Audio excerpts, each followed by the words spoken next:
Rodolfo, gusto enorme de tenerte aquí en el Hotel Argos, este programa que ya te explicamos, que era de elecciones y ahora es de política. No estamos en elecciones, ¿no? Todavía no. Porque le podría haber puesto elecciones 2023 y no le erro. Yo creo que los procesos electorales están vigentes siempre. Ajá. Están vigentes a partir del momento que termina el último proceso electoral. Así que ahí arranca el otro, el que viene. Ahí arranca el otro. Vamos a explicarle a la gente que este programa lo están viendo el viernes y días posteriores en redes, pero está grabado el miércoles. Digo esto porque por ahí vamos a tocar algunos temas y no vamos a tocar algunos temas. Pero te propongo que arranquemos la charla. ¿Qué te pareció lo de Fernández y lo del PRO ayer? Yo digo ayer porque cuando la gente lo vea el viernes no es ayer, pero fue ayer. ¿Qué te pareció? Y me pareció un discurso bastante completo. Tocó temas, algunos repetidos, pero tocó temas muy fuertes. ¿Por ejemplo? Y ¿El tema de la deuda? El tema de la Corte, el tema de la justicia. Ajá. El hecho de tener a toda la Corte Suprema ahí en el recinto y decirle que el atraso y la actitud de la Corte era propia de cómplices del poder económico, yo miré la cara de los cortesanos y me dio No como gustó. que no le gustó. Pero bueno, pero se los dijo, no se los mandó decir. Y que es en realidad sí. Porque cuando fue aquel famoso decreto de evitar los aumentos excesivos en los medios de comunicación y la posibilidad de que los medios de comunicación a través de determinado esquema fueran tomados como de interés público y de regulación pública, y la Corte hizo caso omiso e hizo lugar al amparo y dejó sin efecto la posibilidad del decreto, y eso generó aumentos de los costos de la televisión por cable y todo lo demás, de una forma realmente estrepitosa. Entonces, ¿Y qué opinión tenés de la salida del PRO? ¿Cómo lo viste? Primero, que crees que no fue espontáneo. No. No fue espontáneo. No, estaban No es esperando. que se ofendieron a la vez. Ellos sabían que iba a haber algún palo para ese gallinero. Ajá. Porque era lógico, porque han hecho méritos para recibir palos. El gran mérito fue la deuda, esta famosa, De los en la que 44.000. nos metieron a todos los argentinos, que no pasó por ningún congreso, que no pasó por ningún debate, que nadie la debatió y que hoy estamos viendo. Y que no se sabe dónde está la plata. Bueno, eso sí, yo creo que sí saben bien dónde está la plata. El tema es que ahora, a partir de eso mismo que dijo el presidente y de la investigación que se está llevando adelante, se va a saber quiénes fueron en realidad y en concreto los personeros que facilitaron todo ese fluir de dinero hacia el exterior que hizo que los 44.000 millones o un poco más de dólares se fueran. Y bueno, no les gustó, pero en política no se pueden abandonar los recintos. Ajá. Más allá de si te guste o no te guste lo que te hacen o lo que te gusta. Y vino estando el presidente. Y estando el presidente. Y estando el presidente es una afrenta a la figura presidencial fuera del partido político que fuere. Pero como vos estás convencido que no fue desacierto. espontáneo, por ahí se puede sentir ofendido espontáneamente. ¿Cuál fue el interés? Generar- ¿Hacer este ruido? Genera el impacto, que todo el mundo esté hablando, que hoy estemos hablando vos y yo, Pero y que se haya quedado Manes, ¿cómo le jugó? y es el gran capitalizador. Porque no se fue Cambiemos. No, Manes es un vivo, bárbaro. Manes sabe aprovechar los momentos. Y él se quedó porque dijo, bueno, está bien. Porque el diálogo tiene que ver eso también, ojo. Y el debate en la Cámara tiene que ver. Si cada cosa que te van a decir en contra, vos te vas a levantar y te vas a estar yendo, ¿de qué tipo de debate me están hablando? Porque se supone que si hay dos bloques, hay uno que va a plantear diferencias con respecto al otro. Y si cada diferencia que te van a plantear, porque no te gusta, te vas a levantar, me parece una medida no muy apropiada. Rodolfo, apenas volví de vacaciones a Radio 10, te convoqué junto con la Raburu para hablar de la, no digo transformación, pero este movimiento que hubo internamente en el peronismo de Bahía Blanca en vistas a lo que va a ser el 2023. Ese movimiento que ustedes están propiciando con una una unidad que podría haber. ¿Vos crees que está pasando también a nivel nacional y provincial? Y yo creo que se están dando. Yo estaba hablando con compañeros en la provincia, hay toda una reformulación, hay un mecanismo de reparticipación en los partidos justicialistas. ¿Eso fue el golpe de noviembre lo que originó esto? Y en parte yo creo que eso también empezó a prender luces amarillas y alertas, por eso también se generaron los cambios que se generaron en el gabinete y por eso hoy Kicillof quizás tenga un jefe de gabinete más político, con más experiencia en el terreno político, claro, que Martín Insaurralde. No quiero decir nada que Bianco era malo, simplemente quizás no es un muchacho que venía de la experiencia... fundamentalmente con los intendentes. Claro, y de la experiencia política directa. Y la experiencia política directa y territorial es muy compleja. Hay que acostumbrarse a eso. Entonces creo que me da la sensación de que vamos a tener buenos resultados a futuro. ¿Cómo ves el peronismo para este 2022? Desde Bahía hacia Nación. No, yo creo que la gran prueba que se va a dar ahora a partir de la aprobación, porque creo que se va a aprobar, este acuerdo que a nadie le gusta, porque cualquier acuerdo que se pueda hacer con el Fondo Monetario no le puede gustar a nadie. Pero nosotros lo tenemos, la plata se debe. La plata se debe, están adentro. Hubo 2 acuerdos previos que hizo Macri, que son espantosos, porque nadie habla de esos 2 acuerdos, que son los que hay que modificar para que podamos seguir sobreviviendo. Porque esos 2 acuerdos previos que hizo Macri, era que teníamos que estar pagando casi 20.000 millones de dólares ahora, en un rato. Era una cosa que era imposible pagar. Entonces, inclusive estando él. No, por supuesto. Entonces, el mecanismo es, a partir de esto, creo que se va a debatir, creo que va a haber el debate suficiente dentro de la Cámara, y aún apretando los dientes vamos a acompañar, porque seguramente el peronismo va a estar presente y va a acompañar en todos los órdenes al presidente de la Nación, a la vicepresidenta, a todos los sectores que haya que llevar adelante para tratar de empezar a poner en marcha una economía que a veces cuando se habla de plan, yo digo, ¿el plan cuál es? El plan es el que todos los días habla el presidente y habla la vicepresidenta. Es un plan productivo. Mejoremos la producción, aumentemos la producción, mejoremos las posibilidades de la generación de trabajo, porque al aumentar la producción se aumenta la generación de trabajo, que de hecho hoy todos los marcadores dan en positivo con respecto al aumento de la producción, incluso a valores mejores que los que teníamos antes del 2019, que estábamos pésimamente, porque en el 2019 cuando nosotros llegamos estábamos pésimos. Hoy tenemos valores superiores al 2019, habiendo tenido que una pandemia en el medio. Claro, esa epidemia planetaria que nos dejó tecleando. Entonces, creo que... ¿Y qué reflexión haces de lo que hizo Máximo? ¿Cómo juega lo de Máximo?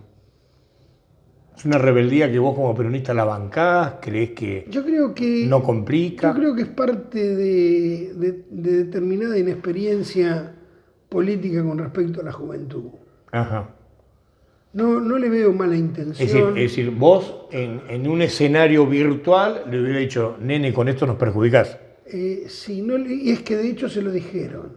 Ajá, más allá del convencimiento. Creo que colegas de él... Nene, con esto no ayudás. Cercanos, muy cercanos, en el caso, tengo entendido... ¿Cercano es la mamá? Guado de Pedro. Ah, bueno. Creo que Guado de Pedro le hizo el planteo de que no renunciara.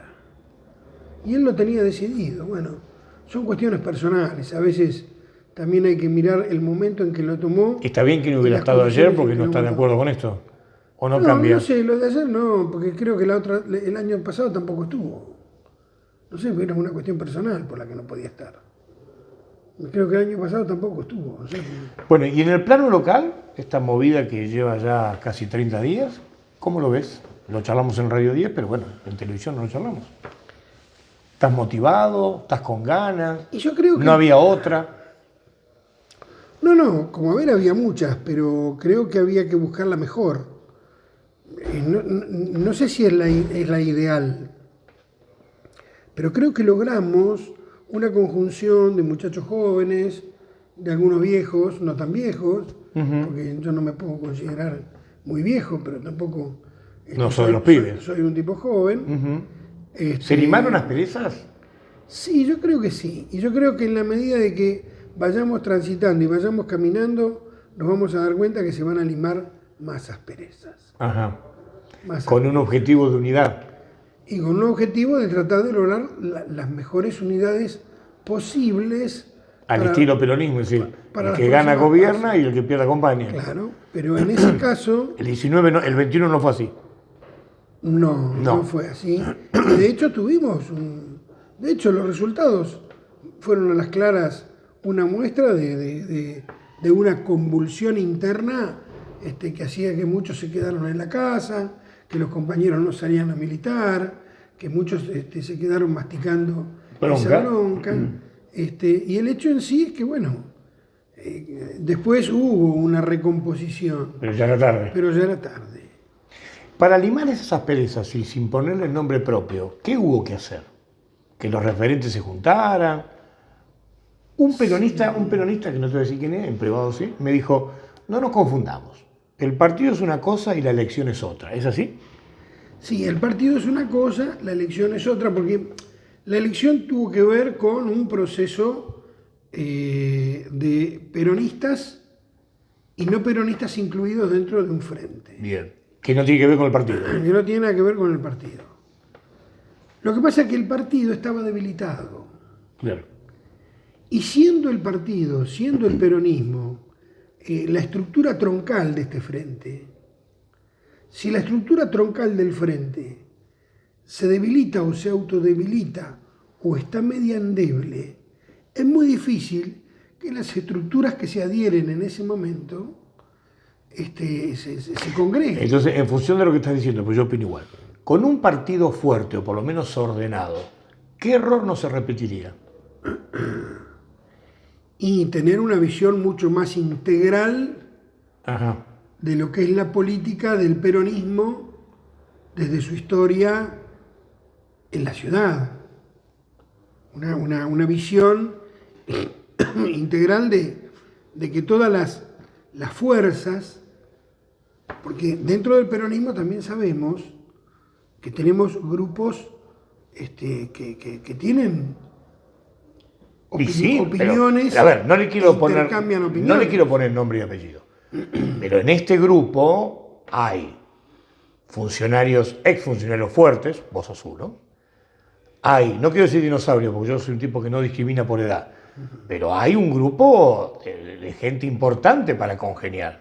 Y lo digo yo, un López, un Feliú, un Susbiele que lidera el espacio, un Larraburu, los nuevos, los pibes, sectores gremiales que son ampliamente peronistas o deberían ser. Es congeniar, es un asado grande de gente invitada. Por ahí lo de Cambiemos lo hace más fácil, arreglan 2 o 3 cositas. En el peronismo, fundamentalmente en Bahía Blanca, hay unos popes importantes con trayectoria. Bueno, hoy en esta reconfiguración perdón, de esta lista en el partido, Sí. Tenemos una buena representación gremial, tenemos buena... Que tiene que estar, en cualquier espacio peronista tiene que estar la parte gremial. Es la base. Somos todos hijos de trabajadores. Más allá del lugar que hayamos logrado en la vida. Todos venimos del mismo tronco, del tronco del trabajo. Nosotros en el peronismo siempre hablamos de que no somos clasistas. Somos hijos de trabajadores. Entonces, si no entendemos esa condición, no hemos interpretado de dónde venimos y hacia dónde tenemos que ir. Y a quién debemos responder. Entonces, creo que el peronismo, tomado en ese sentido, abroquelándose como peronismo, tratando de cambiar todas las opiniones que haya que cambiar dentro de los sectores del propio peronismo, en un partido fortalecido, puede salir, te da más chances. Puede salir hacia afuera a formar un frente mucho más fortalecido. Mucho más fortalecido. ¿La gente cómo vería este cambio? La gente, inclusive el antiperonista, ¿cómo vería este cambio? Lo mira como diciendo, ah, estos son siempre los mismos, no van a cambiar. Porque quizás en esta condición o en esta situación, quizás esperó que nos peleáramos todos. Ajá. Bueno, el resultado final sirvió para eso. Claro, y sin embargo, bueno, sí, pero el resultado final nos sirvió para entender... Para este armado de ahora. Este armado. Para sentarnos, que nosotros ya veníamos sentándonos. En función de una elección que para mí es la importante, que es la ejecutiva, ¿no? Esto lo habíamos visto previamente, antes de las elecciones. Vos lo viste, sí. Con Dámaso Larraburu. Lo dijiste en esta mesa. Cuando nos sentamos y dijimos, más allá de nuestras diferencias personales, tenemos que dejar de lado un montón de situaciones porque la situación que se viene es complicada y nos va a complicar el futuro. Y de hecho nos complicó el futuro. Bueno, ya pasó. Lo que pasó, pasó. Ya está. Más allá de que yo la conozco en forma personal, esta chica Patricia Domínguez, una de las importantes cosas que tiene es que no es de ninguno, es decir, no es un referente de ninguno y es peronista, es militante. Sí. Pero no te representa a vos, no representa al flaco, no representa a nadie. Es una compañera de la política y me parece bien. Es decir, que ahí haya uno del medio. Y vos diste la tecla. Tenemos que dejar de ser el de fulano, el de mengano o el de sultano. Ajá. Porque eso lo único que nos ha llevado es a trabajar desideologizados, perdiendo de vista de dónde venimos realmente y por qué estamos donde estamos. No, porque yo soy del grupo de fulano, yo soy del grupo de mengano. Yo soy de López, yo soy del flaco, yo soy de... No. Y yo se lo planteaba el otro día cuando a mí me tocó ser concejal. No quiero ser autorreferencial, pero utilizo el ejemplo porque me sirve y creo que sirve para explicarlo. Los concejales no éramos de nadie, éramos de los lugares. Ajá. Entonces, uno conformaba un consejo deliberante donde había un concejal de Villarrosa, uno de Cerri, uno de Cabildo, de Noroeste, en el caso mío que era de Villamitre, uno de Ingeniero White, y era la representación. Territorio. Era territorial. Y, bueno, eso lo hemos perdido, porque no, ahora es está que el peronismo conformado. Blanca perdió el territorio. Ahora está conformado por los concejales de fulano, concejal de mengano. Me parece que eso es un error. Primero porque ha desideologizado la política. Porque el sentido de la política es muy claro, el sentido de los partidos políticos es básico y fundamental en la democracia, si no, no existiría esto. Si nosotros no entendemos que los partidos políticos deben ser fuertes para fortalecer el resultado posterior en la democracia, que son los candidatos, no entendimos nada. Yo quiero cerrar con esto porque no lo charlamos el año pasado cuando estábamos en plenas elecciones. ¿Qué lectura haces que hoy los dos partidos fuertes, ya no está el radicalismo, si bien está metido ahí en Cambiemos, está el peronismo, y que de repente haya algunas apariciones extrapolíticas o políticas que toman protagonismo? Milei, Esper, Manes. ¿Por qué pasa eso? Lo que yo te estaba comentando recién. El debilitamiento de la conformación ideológica de los partidos políticos. Los partidos tienen una razón de ser, tienen un sentido. El radical tiene un sentido, viene de un tronco, viene de una historia, nunca se puede olvidar la historia. Porque la historia no se olvida de ningún lado. Nosotros no olvidamos nuestra historia como país, que es en la que nos referenciamos. Ninguno de nosotros lo conoció a San Martín, ninguno de nosotros conoció a Belgrano. Sin embargo, nosotros sabemos que San Martín y Belgrano fueron líderes en un proceso histórico de conformación, de unificación de un extracto político que después terminó siendo el gobierno de distintos tipos. De cómo se llamara la nación de Mayo y lo que fuere. Después hubo guerras intestinas, bueno, eso son harina de otro costal. Pero vuelvo a repetir, no podemos olvidar nuestra historia. Cuando los partidos políticos olvidan su propia historia, se desmembran, se desgranan, y va a quedar alguno con historia política, va a quedar otro, pero van a estar así todos desparramados. Y ahí aparecen los nuevos. Pero por supuesto. Y en el caso del macrismo en particular, yo no me refiero a Cambiemos, porque Cambiemos es un Cambiemos frente, una mezcla, sí. es un frente, pero en el caso del macrismo en particular, muchas de las cosas que hicieron tuvo sentido. Deshistoriar al país desde los billetes, De sacar a los próceres y poner Sí. la avestruz. Yo no sé si próceres, personalidades de nuestra historia. Te puede gustar más o menos Roca, es Roca. Se observa en un billete, te puede más gustar uno u otro. Ese hecho de despersonalizar es parte de la base del crecimiento del neoliberalismo de los 90, cuando planteaban con Fukuyama y después con Rifkin el fin de la historia, el fin del trabajo, se terminó todo. No hay un fin de la historia. No hay un fin de la historia porque si no nos olvidaríamos de lo que pasó. De nuestros próceres. De nuestros próceres y de lo que pasó, nos olvidaríamos del Holocausto. Nos olvidaríamos de situaciones en el mundo que nos han puesto en vilo a toda la humanidad. Nos olvidaríamos de los procesos históricos. No existe el fin de la historia.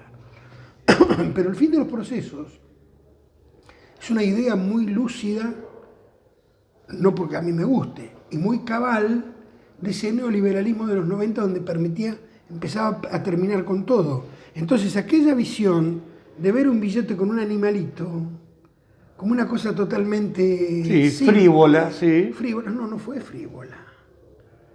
Tenía mucho que ver con lo que iba a venir después, el de deshistoriar.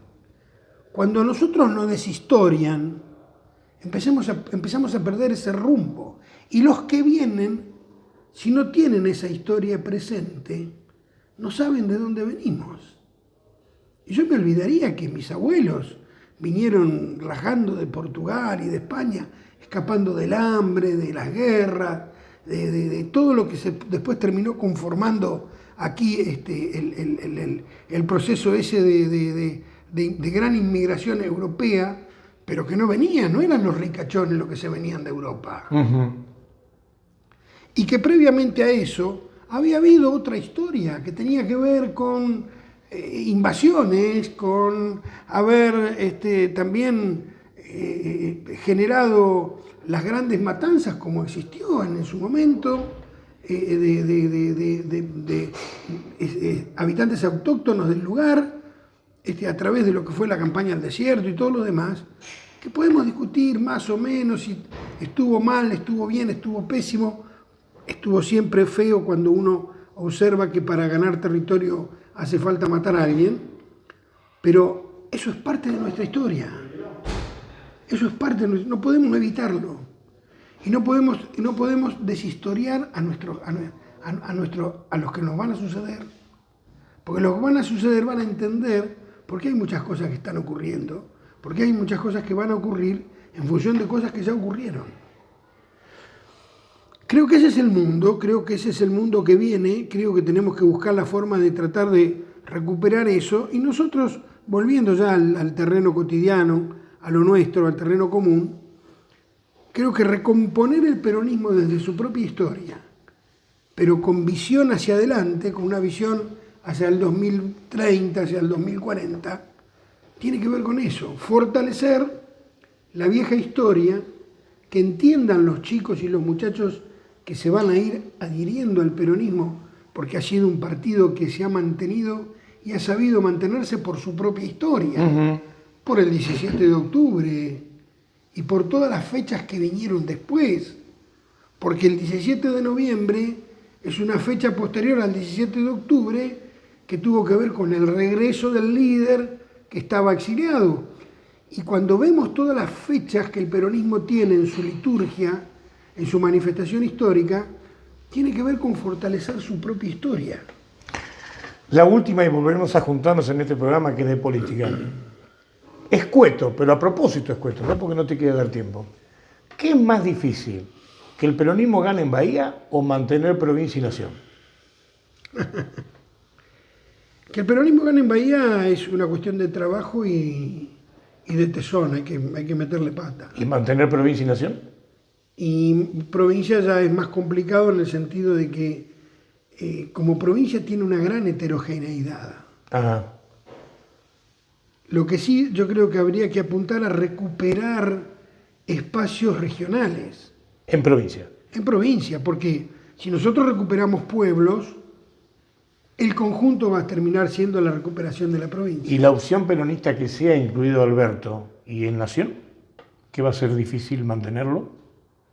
Yo creo que en Nación el peronismo va a repetir el mandato. Ajá. ¿Sea Alberto o no sea Alberto? Nos va a costar mucho, porque los tiempos que vienen no son sencillos, pero el peronismo va a repetir el mandato en el 23. ¿Con Alberto?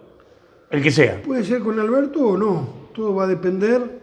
Vos sabés que los tiempos políticos y las personas, el peronismo siempre ha tenido la posibilidad y la característica de tener candidatos importantes que pueden aparecer. Y de hecho tenemos gobernadores que pueden ser, ¿no? Kicillof es uno. Bueno, Kicillof es un muchacho que, si bien es nuevo en el métier de la gobernación, ha demostrado unos valores excepcionales desde su juventud. Entonces, vos lo tenés a Kicillof, tenés a Capitanich. ¿Lo pones a Máximo en ese grupo? Puede ser, sí. Ajá. No te veo muy convencido. No, yo creo que lo que le ¿Te gusta más Kicillof? Yo creo que Máximo lo que quizás le juegue en contra, lo que pareciera que puede ser muy a favor, es su propio apellido. Ajá. Porque es un muchacho que tiene muchos valores, tiene muchas capacidades. Más allá de las actitudes personales que, vuelvo a repetir, son propias de cada uno, y a mí no me gustó eso de la renuncia. Si yo hubiera estado al lado, le hubiera dicho, no, mirá. No, nene, no ayudás con esto. No, claro, no, quédate, apretá los dientes. Pero bueno. Nos seguimos viendo. Es posible. En este programa de política que sé que tanto te gusta hablar. Gracias por invitarme. Por favor.